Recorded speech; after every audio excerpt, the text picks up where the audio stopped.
Okay, इस chapter में हम करेंगे वीरे SGRI मैप। ठीक है, हमारा जो लास्ट फ्रेम बफर था हम उसे देख लेते हैं। हमने इसे कंप्लीट रेंडर नहीं किया था।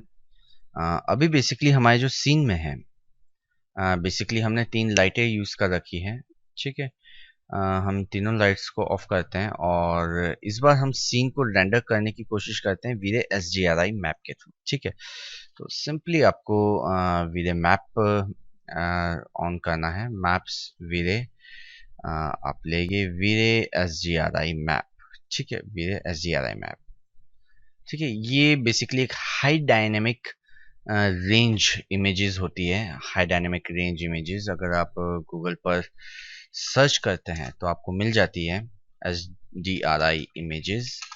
ठीक है, ये बेसिकली यहाँ इमेजेस जो आपको मिलती है वो बेसिकली JPG फॉर्मेट में ही मिलती है। ठीक है, तो ये हाई डायनेमिक इमेजेस की JPG फॉर्म है।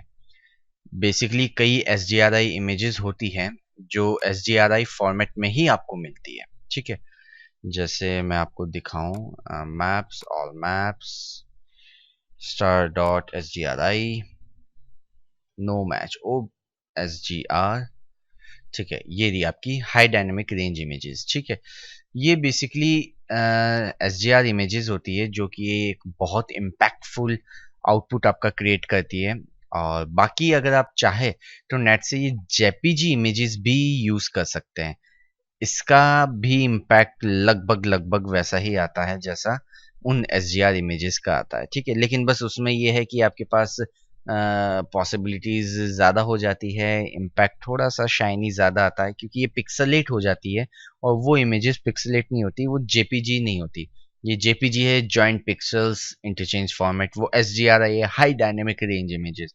वो बेसिकली इमेज की रेंज पर काम करती है इसलिए। ठीक है, तो आप चाहे तो कोई JPEG यूज कर सकते हैं अच्छे आउटपुट के लिए।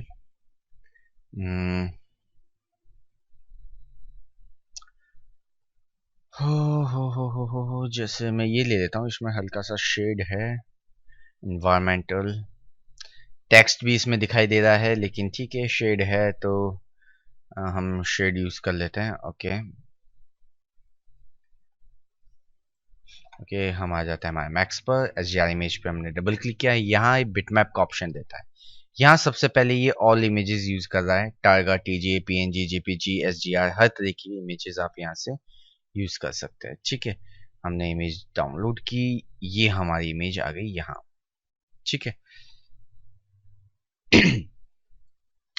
अब बेसिकली ये इमेज आ तो गई, लेकिन ये अभी मैक्स स्टैंडर्ड टाइप है। हम इसे मैपिंग टाइप लेंगे स्पेरिकल। ठीक है, इसे हम डबल क्लिक करके देखते हैं, इजीली ये हमें स्पेरिकल दिखाई देता है। अभी ये एक सिंपल मैप के ऊपर है, इस वजह से ये हमें सिंपल मैप ही दिखाई दे रहा है।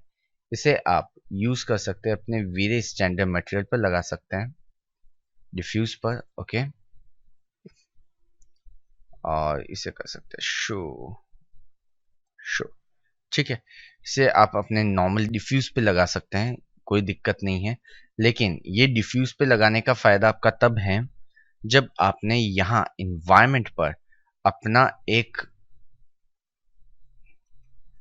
अलग इन्वायरमेंट बना रखा हो, ये स्पेरिकल। अब यहाँ अगर आपने ये डिफ्यूज असाइन किया है तो इसका फायदा है। ठीक है, लेकिन हम ये ज़्यादा यूज़ नहीं करते, हम डायरेक्ट SGR इमेज यूज़ करते हैं। हम स्प्रे को यूज़ ना करके इस SGR को प्लेस करते हैं हम हमारे इन्वायरमेंट पर। तो 8 शॉट की होता है आपके इन्वायरमेंट के लिए। आप इस SGR इमेज को इन्वायरमेंट पर इंस्टेंस पेस्ट करते हैं। ओके, तो अब ये आपका इन्वायरमेंटल इफेक्ट क्रिएट करने लग जाता है, लेकिन व्यूपोर्ट पे अभी भी आपको नहीं दिखाई दे रहा। तो आप सिंपली Alt B प्रेस करेंगे, व्यूपोर्ट कॉन्फ़िगरेशंस जो कि आपको बैकग्राउंड की मिलती हैं, व्यूपोर्ट कॉन्फ़िगरेशंस मिलती है, व्यूपोर्ट कॉन्फ़िगरेशंस, ये बैकग्राउंड। Alt B से भी यही ओपन होता है, Alt B बैकग्राउंड्स। यहाँ आपको लेना है यूज इन्वायरमेंट बैकग्राउंड। ओके, आप जैसे ही इन्वायरमेंट बैकग्राउंड यूज करते हैं, यहाँ आपको ये इमेज दिखना स्टार्ट हो जाती है। अब यहाँ आप इसको हॉरिजॉन्टली, वर्टिकली थोड़ा सा एडजस्ट करके देख सकते हैं इन्वायरमेंट को कहाँ रखना है। हॉरिजॉन लगभग आपका ये सेट होता है। ओके, सन यहाँ से आपका आ रहा है, ठीक है। अब इस इमेज का फायदा ये है कि अगर सन आपने यहाँ डायरेक्शन लिया है तो सन आपका एग्जैक्टली रेंडर में पीछे से ही आएगा। वो लाइट एमिट आपके इस इन्वायरमेंट से ही कर रहा है। आपने जब SDR इमेज ले ली है तो लाइट एमिट वो यही से कर रहा है, यही से लाइट एमिट होगी आपके पास, ठीक है। हम इसका रेंडर देखें क्या आउटपुट आ रहा है। ओके, ये वेफर के लिए ज्योमेट्री कैलकुलेट कर रहा है, इस वजह से ये टाइम लेता है। अब अगर हम यह लाइट कैच देखें तो इंटेंसिटी बहुत डल है, बहुत कम है। तो हमें सिंपली इसमें जो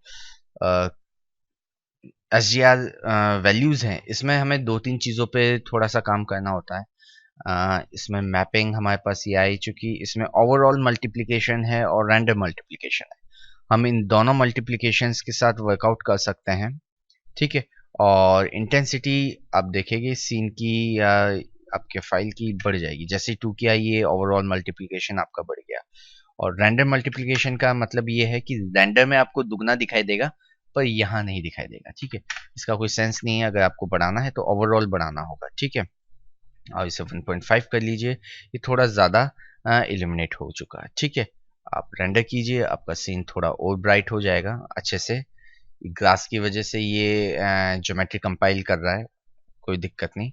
आपका ये सीन थोड़ा सा ज़्यादा इल्यूमिनेट हुआ, ठीक है। सीन आपका ब्राइट होने लगा। आपकी इंटेंसिटी बहुत कम है, आपको over multiplication 3, then render.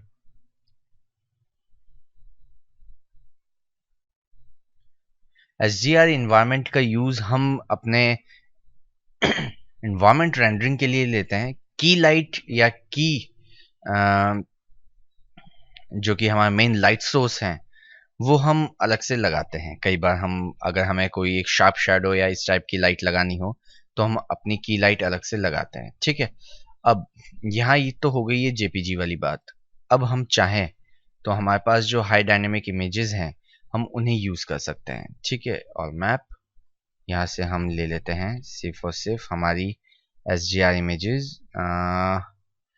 SGR images हमारे पास ये है, इन्वायरमेंट ये है किचन, ये इस टाइप की इन्वायरमेंट हम देख सकते हैं। हमें जो चीज़ जो इन्वायरमेंट ठीक लगे हम वो ले सकते हैं। हमें यहाँ पे थंबनेल दिखाई दे रहा है और ये नाइट इफेक्ट है थोड़ा सा ओपन, ओके। ओवरऑल पोजीशन हम देख लेते हैं इसकी, ठीक है। ब्लू टिंट ये इधर,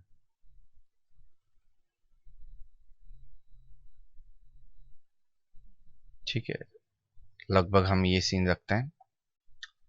ओवरऑल मल्टीप्लाई 5, रेंडर।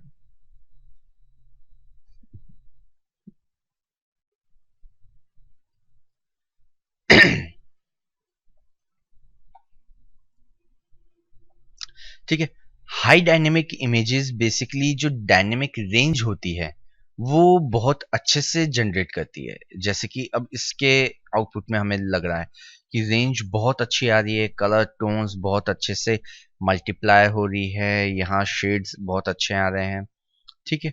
और हम इसका अल्फा देखें तो ये अल्फा में ही रेंडर है। जब हम इसे PNG सेव करेंगे पीछे इन्वायरमेंट नहीं आएगा, हमारे पास यही आउटपुट आएगा। तो ठीक है। अब यहाँ SGR में हमारे पास कुछ एक और ऑप्शंस होते हैं जिसमें बेसिकली आपके पास गामा के ऑप्शंस होते हैं। बेसिकली इनवर्स गामा पर आप वर्कआउट कर सकते हैं।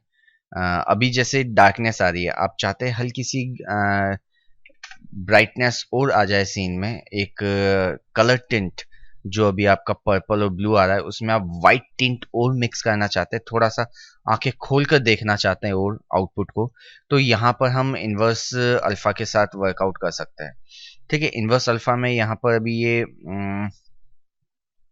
कुछ ज़्यादा ही वाइटनेस आ गई है, डेफ्थ खत्म हो गई इससे। आप इसे 2 ही रखिए और मल्टीप्लाई को आप 8 कर दीजिए, ठीक है।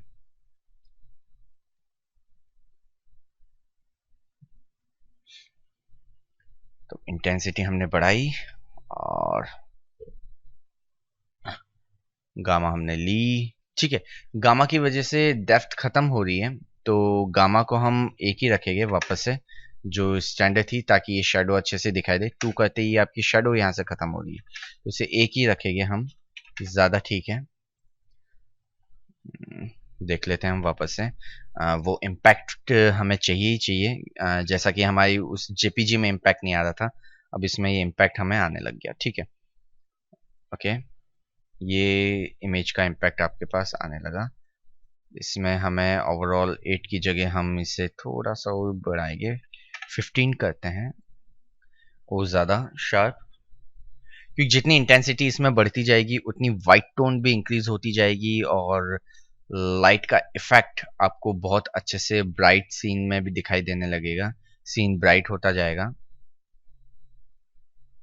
इसमें किसी तरीके की इन्वायरमेंटल नॉइज वगैरह का इश्यूज नहीं होते हैं, ये बहुत ही अच्छे से शाइन करता हुआ आउटपुट आपको अच्छे से मिलना स्टार्ट हो जाता है। इसके डिफ्यूज मटेरियल का भी बहुत इम्पैक्ट है। डिफ्यूज पे आपको पता होगा हमने क्या लगाया था, ग्लॉसी यूज किया था, और फ्लोर और ग्रास हमने यूज किया था, ग्रास पे भी हमने मटेरियल यूज किए थे अच्छे से, ठीक है। तो बेसिकली ये सारी चीज़ आपको यूज करनी होगी, तभी ये इन्वायरमेंट इफेक्ट एक अच्छे से एब्जॉर्व करेगा या कैप्चर करेगा, अदरवाइज ये इन्वायरमेंट इफेक्ट आएगा नहीं, ठीक है। अब जो गामा हमने यूज की थी मिड टोन को बढ़ाने के लिए, यहाँ पे अगर इसे आप कम कर देते हैं तो शेडो आपकी और शार्प हो जाएगी, ठीक है। जैसे हमने 5 किया तो वो शार्प शेडो आपको दिखने लगेगी। जैसे मैं यहाँ वाला एरिया रेंडर करूँ, तो इनवर्स जब आप कम करने लगते हैं एसडीआरआई में, तो यहाँ शेडो आपको अच्छे से बनती हुई दिखाई देने लगेगी, जैसा कि सन वगैरह में शार्प शेडोज बनती है, क्योंकि अभी आपकी शेडोज नहीं बन रही थी, तो यहाँ आपकी शार्प शेडोज और अच्छे से बनना स्टार्ट हो जाएगी, और सीन बहुत ज़्यादा कॉन्ट्रैक्ट हो जाएगा। ब्राइटनेस यहाँ देखो बहुत ज़्यादा हो गई, यहाँ बहुत ज़्यादा, क्योंकि ये एरिया आपका बहुत ज़्यादा कॉन्ट्रैक्ट होने लग गया। एक में ये क्या था, थोड़ा फॉल ऑफ एरिया था, लेवल में था, इसे जैसे आपने कम किया ये बहुत ज़्यादा शार्प होने लग गया, ठीक है। अब जब ये शार्प होता है एरिया, तो आपको इंटेंसिटी ऑब्वियसली, क्योंकि यहाँ आपको दिख रहा है बर्ननेस बहुत ज़्यादा हो गई, तो यहाँ आपको इंटेंसिटी बहुत कम करनी पड़ेगी, ठीक है। तो यहाँ गामा के साथ भी आप खेल सकते हैं, ताकि सीन आपका अच्छे से इल्यूमिनेट हो, या फिर आप इसके मल्टीप्लायर के साथ ज़्यादा वर्कआउट कर सकते हैं। मल्टीप्लायर अभी भी मेरे को लगता है थोड़ा ज़्यादा है, 8 की जगह में इसे 6 कर लेता हूँ। इसमें कलर्स मुझे ज़्यादा ब्राइट दिखाई देने लगेगी, ज़्यादा कलर सैचुरेशंस मेरे को सीन में दिखाई देने लगेगी, ठीक है। ये कलर सैचुरेशंस मुझे अच्छी दिखाई देने लगी, साथ ही साथ मेरे को शेडोज वगैरह भी अच्छी सी बनती हुई सी दिखाई देगी। देखिए नीचे कितना ये आपको वाइब्रेंट, बहुत ज़्यादा वाइब्रेंसी आ गई आपकी, ठीक है। आपका जो ह्यू था वो तो मेंटेन रहा, लेकिन सैचुरेशन बहुत ज़्यादा ब्राइट हो गई आपकी सीन की, ठीक है। आसपास के एनवायरनमेंट की दूसरी चीज़ें आपकी हट गई, ठीक है। तो यहाँ आप इसके साथ प्ले कर सकते हैं, लेकिन आप उतना ही प्ले करो जितना आपको लगे कि ठीक है, मैनेजेबल है, आप इसे देख सकते हैं, ठीक लग रहा है। आरजीबी इंटेंसिटी वगैरह आपको सब ठीक लग रही हो, क्योंकि यहाँ इंटेंसिटी आपकी बिगड़ गई, आरजीबी बहुत ज़्यादा कलर्स आ गए जो आपको नीड नहीं होती आई थिंक। तो इन दो वैल्यूज़ के साथ आप प्ले करके एक अच्छा एसडीआरआई आउटपुट जनरेट कर सकते हैं, ओके। तो आई होप आपको समझ में आया होगा अच्छे से इनकी यूजेस, ओके।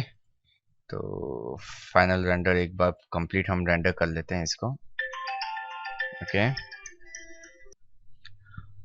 ओके, तो इसी तरीके से हमारा फाइनल रेंडर आ जाएगा, ये ग्लो है, ठीक है। Thanks for watching. Next chapter में हम फिर से देखते हैं, हमारा कोई मैप बाकी है तो उसे करते हैं, ओके। थैंक्स।